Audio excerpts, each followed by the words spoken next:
ciclotrones. Esto es muy importante porque ahorita viene cosas interesantes. ¿Han oído hablar de los ciclotrones? Los ciclotrones generan rayos X. Esos rayos X parece que son muy monoenergéticos y además con mucha intensidad. Ahora, muchas de las aplicaciones que han usado con estos nuevos rayos X es que se han obtenido no solamente radiografías por contraste de fase, que diga por contraste de densidad, sino por contraste de fase. Si ustedes se dan cuenta, pues evidentemente lo que tenemos aquí, pues entre el hueso y el músculo, pues es diferente la densidad. Ahora, un problema que actualmente aqueja a los seres humanos es las mamografías. Ahí lo que tenemos que es que todo el tejido es igual. Hasta que no hay una diferencia grande, no se nota algo. Entonces no podemos tener información cuando se trata de sacar radiografías donde el tejido es la misma, la densidad es la misma. Entonces lo que se está buscando es sacar radiografías por contraste de fase. Y aquí hay varios ejemplos en los cuales se tiene. Y uno de ellos es este, en el cual se pone el ciclotrón, aquí lo ponen en un tubo de rayos X, pone la muestra y a una distancia mayor se pone el detector. Cuando estamos hablando de ciclotrones, la distancia entre el ciclotrón y la muestra es del orden de 120 metros. Y la distancia entre la muestra y el detector estamos hablando de 70 metros. Y entonces tiene un buen contraste. Nosotros se nos ocurrió que podríamos modificar el aparato para tratar de sacar radiografías por contraste de fase. Y lo que obtuvimos, ahorita se los enseño.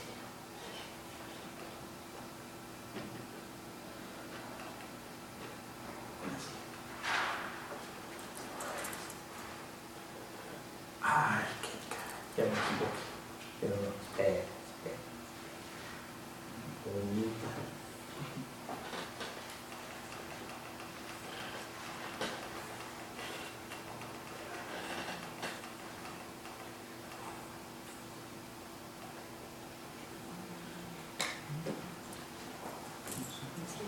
¡Ah, qué! De veras que soy mal para eso.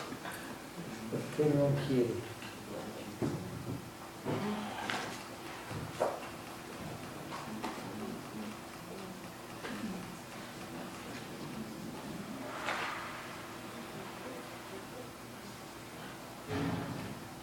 Pues ya aquí hay unos iconos donde puede verle que es la que está.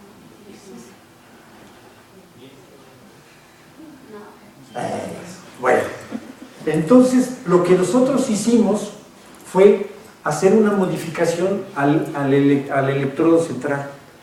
¿Se acuerda cómo estaba el electrodo? Estaba el electrodo como único. Entonces lo que hicimos fue ponerle en la punta, en el centro, le pusimos una pequeña aguja. ¿Sí? Esa aguja lo hicimos varias pruebas con diferentes materiales, diferentes grosores, diferentes longitudes. Entonces aquí tenemos una radiografía en la cual se ve precisamente el tamaño de la aguja. Ya un poco desgastada, porque la aguja realmente tenía cierta distancia y además terminaba en punta. Y lo que obtuvimos con esto, ahí está otra más, donde se ve, parece que está más grande, se ve que se generan puntos calientes muy interesantes. Bueno, ¿qué es lo que obtenemos? Aquí lo que tienen es una radiografía convencional de una ¿qué? ¿Qué les parece esto? ¿Una nuez? No, no es una nuez, está un poco alargada. Bueno, se nos va a decir, es una mandarina. ¿Sí? Es una mandarina. Entonces, dijimos una radiografía convencional, pues una radiografía muy bien tomada, pues ven la concavidad, le ven que tiene cositas alrededor, ¿sí? Hay unas zonas, todo eso. Pero cuando se la tomamos con la aguja, lo que obtenemos es esto. Bueno, esa no nos salió muy bien, ¿verdad?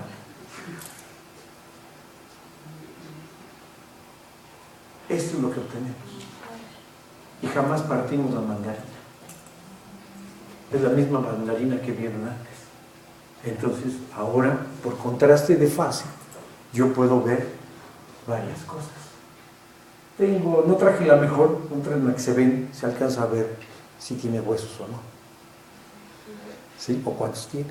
Entonces, jamás se cortó la mandarina. Entonces, ven el poder que tiene sacar radiografías por contraste de fase.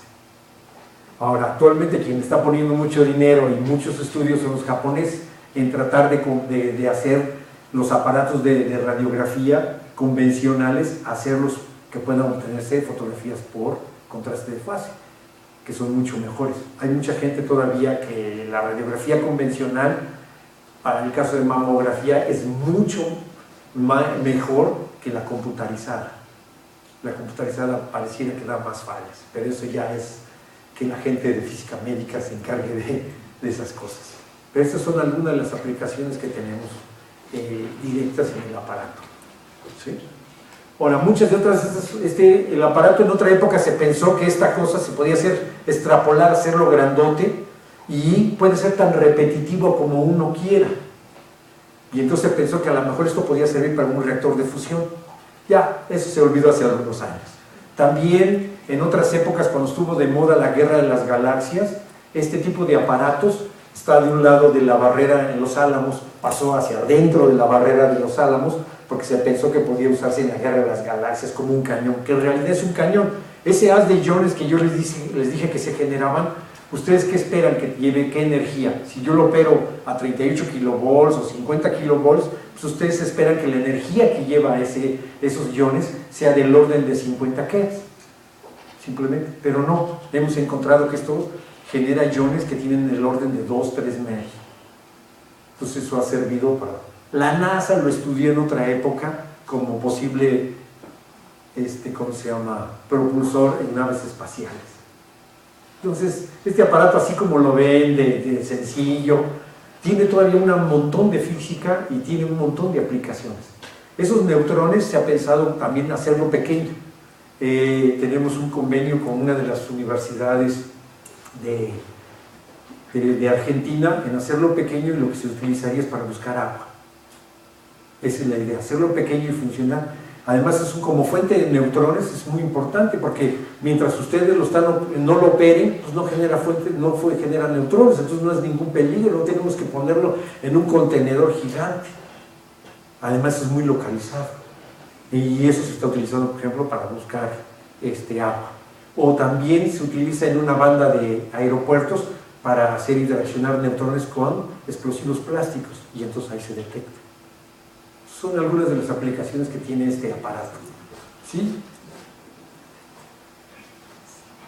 Bueno, ahí está otra radiografía de que ustedes, es un caracol, que lo pueden ver, ya saben que es un caracol, pero vean el detalle que se le ve con una radiografía de contraste de fase.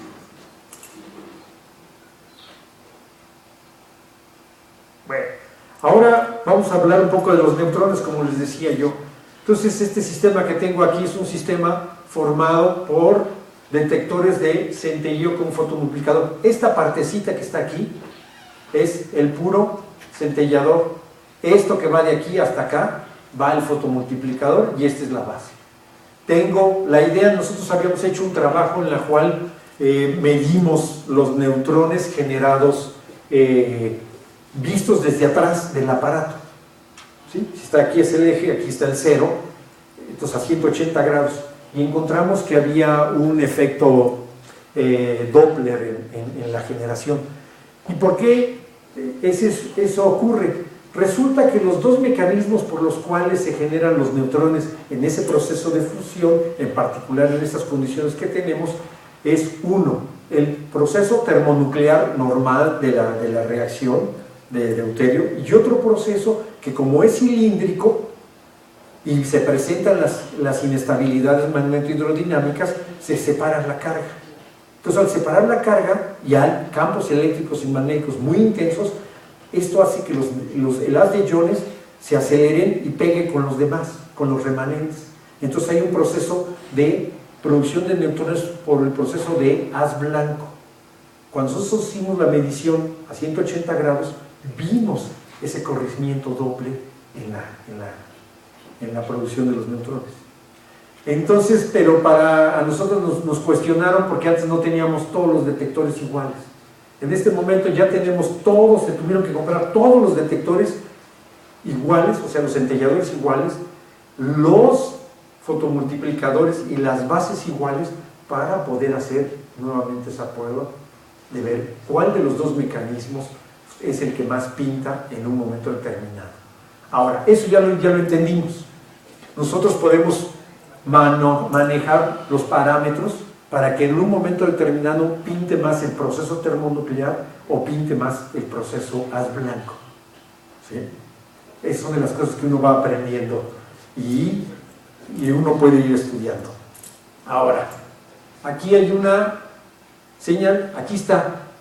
Este es la señal debido a los rayos X duros y esta es la señal debido a los neutrones. Aquí, ¿por qué están separadas? Porque lo que vieron en la diapositiva anterior, vieron que no estaba, el sistema no se pone cerca del aparato. ¿Y por qué no lo ponemos cerca? Precisamente para poder distinguir el pico de rayos X del pico de neutrones. Los rayos X, ¿en qué momento se generan? ¿Viajan a qué velocidad? A la velocidad de la luz. O sea, se generan en el momento que se tiene el dip en la señal, esa es la señal de la derivada de la corriente. ¿Y en qué momento? Pues en el momento que se forma el pinch, ahí aparecen los rayos X. Hay un pequeño corrimiento, pues porque tenemos un cable. Y los neutrones aparecen después. ¿Por qué? Porque los neutrones tardan en viajar desde donde se generan hasta que llegan al detector. No viajan a la velocidad de la luz. Ellos tardan un cierto tiempo. Y aquí los tenemos colocados, todos, si se vieron, a la misma distancia. Entonces, lo que se utiliza para estudiar los neutrones es una técnica que se llama tiempo de vuelo.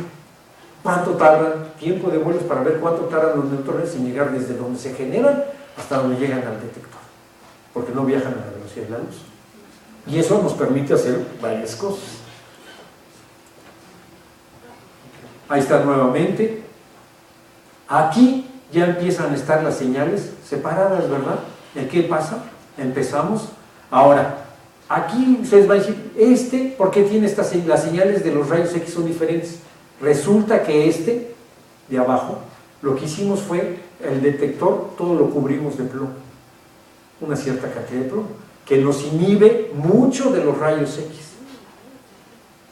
Pero no tantos como para que no desaparezca. Si se dan cuenta, aquí se ve que hubo una producción grande de rayos X, que es tan grande que empieza a tapar la señal de los neutrones. ¿Se imagina si esto estuviera cerca? No veríamos nunca este pico, porque esta señal inhibiría a todo. Entonces, por eso es importante colocarlos a cierta distancia para poder tener la información. No nomás es poner el detector por ponerlo ahí cerca o ponerlo, no. Hay que buscar a cuál es la distancia adecuada. Y el de arriba, a pesar de que está lejos, también, ¿sí? Ya se empieza a ver la señal.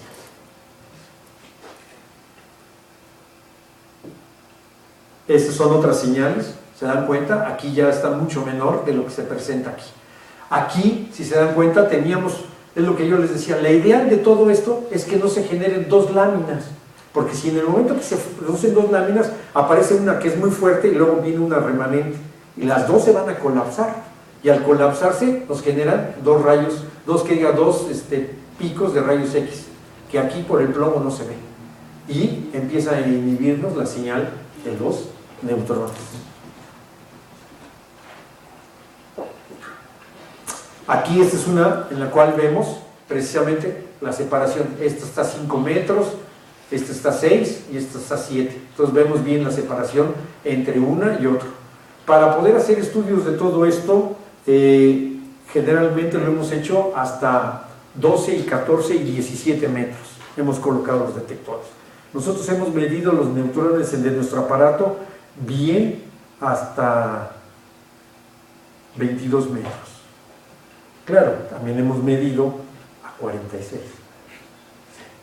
Entonces, ¿ven? No hay ningún problema con este tipo de cosas.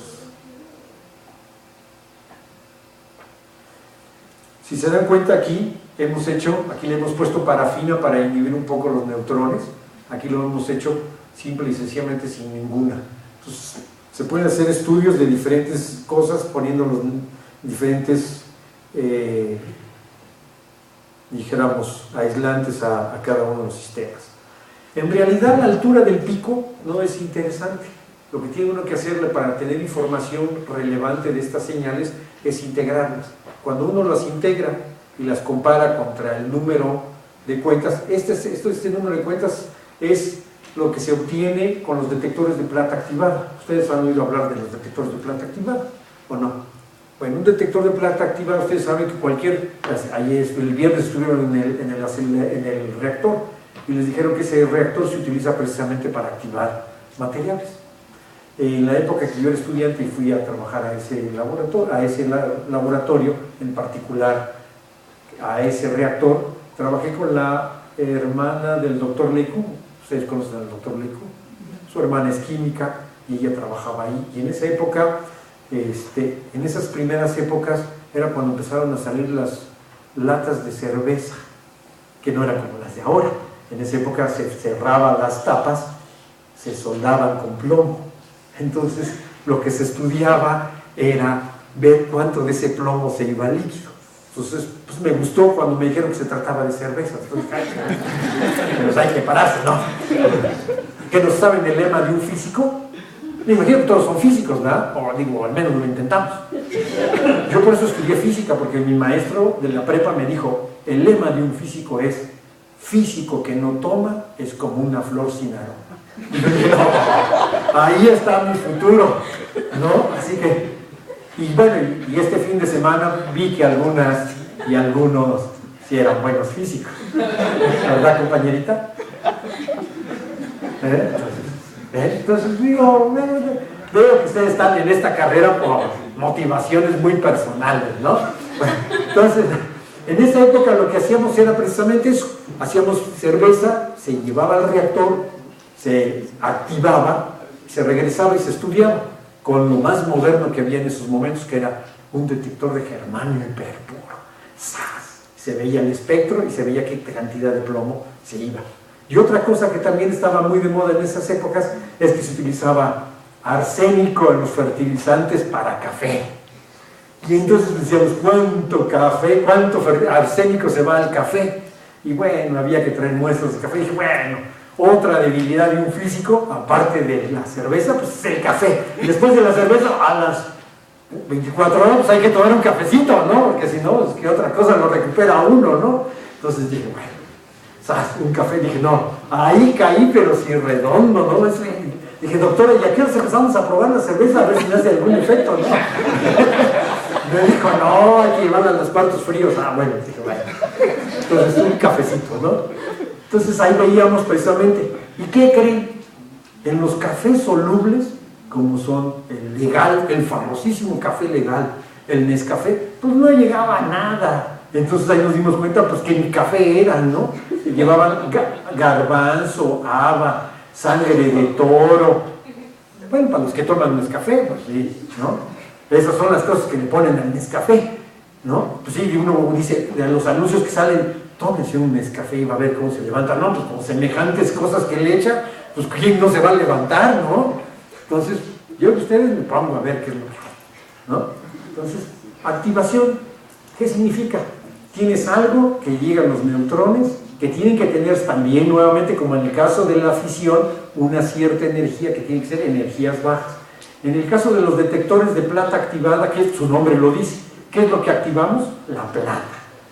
Pero ¿cómo le hacemos en el caso de nosotros si lo que tenemos son neutrones de 2.45 metros? Ah, pues muy fácil. Le pongo parafina y la parafina va a hacer que le baje la energía, ¿a qué? A los neutrones. Todo aquello que le va a bajar la energía a los neutrones, pues todo lo que sea rico ¿en qué? Pues en algo que se parezca a ellos. ¿Y qué es lo que se parece a ellos? Pues lo que tiene en el núcleo igual que ellos, o sea, no neutrones necesariamente, tienen que ser protones. ¿Y qué es lo que tiene un protón en el núcleo? El hidrógeno. ¿Y qué es lo que tiene rico en hidrógeno? Pues el agua o todos los materiales hidrogenados como son la parafina misma, el polietileno, y eso nos permite. Entonces lo que tenemos simplemente agarro un pedacito de plata Cuando vienen los neutrones de 2.45 MeV, antes pongo un bloquecito de parafina, los neutrones se termalizan, baja su energía de 2.45 al orden de menos de un electrón volt, activan la plata, que es la plata que existe en la naturaleza. ¿Cuál es? No voy a empezar a preguntar, porque siempre que pregunto, como si hablara en chino, ¿verdad? Pero entonces, plata 107 y plata 109, a la cual al activarse se convierte en plata 108 y 110. Esas platas se activan. ¿Qué significa? Que se vuelven inestables y que se vuelven radiactivos y emiten betas. Y esas betas son las que voy a detectar. ¿Cómo las detecto? Pues con un Geiger Müller. Pero entonces lo que hago es un Geiger cuya todo su cuerpecito sea ventana. Lo rodeo de plata, un cilindrito de plata, y lo meto dentro de un bloquecito de parafina. Y ya, eso es todo lo que sirve. Vienen los neutrones, se termalizan, activan la plata, y luego lo que emite la plata lo detecto con el Geiger. Y ya me da, los calibro y ya me da una medición. ¿Verdad? Entonces aquí hago una comparación precisamente de lo que las señales de los centelladores con los neutrones. Medidos por plata activada.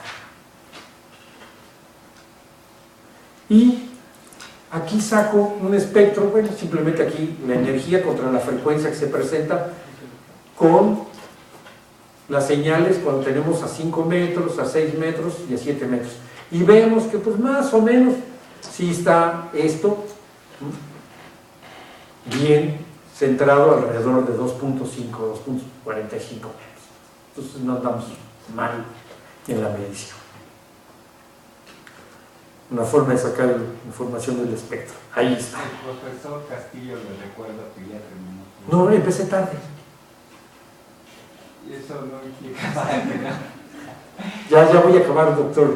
El profesor Castillo es muy buen profesor, pero por favor hay que exigirle que cumpla su horario. Sí, ya voy a acabar. Y ahora más finalmente, ¿se acuerdan del haz de electrones cuando pegaba sobre el electrodo? Genera rayos X. Y esos rayos X, que pues nos permiten sacarle radiografías a algo, como esta. Y se dan cuenta que ahí tenemos, miren, esta es la cabeza de una goma, de un lápiz. ¿Ven? Jamás nos imaginamos que la goma fuera la que fuera a parar tanto. ¿Sí? Bueno, otra de las cosas que tenemos de esas aplicaciones es esta. Ahora, esto tenemos también un trabajo con gente de otra universidad donde tienen la facultad de veterinaria. ¿Por qué? Porque los rayos X generados en el aparato son en tiempos muy cortos. Y otra es que tienen un espectro amplio, parece ser. Entonces, con una sola toma se pueden ver varias cosas. Entonces, a ellos lo que les interesa es que si nosotros con este tipo de emisiones podemos tomarle radiografías a animales preñados sin dañar el producto, porque tiene dosis bajas, espectros amplios en tiempos muy cortos. ¿Estamos de acuerdo? Entonces son otra de las cosas que se tienen